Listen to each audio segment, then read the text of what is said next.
Guys, good morning. Breakfast tayo. Ayan, dumaan ako dito sa may cafeteria, malapit sa school. Then, ang galing naman oh.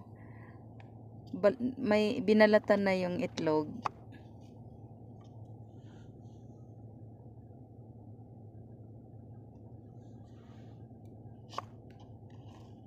Ayan oh.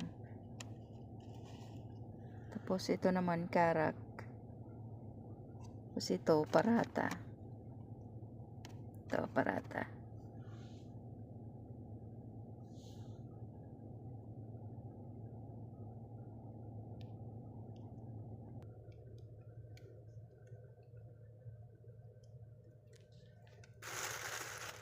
Ano pa siya ah.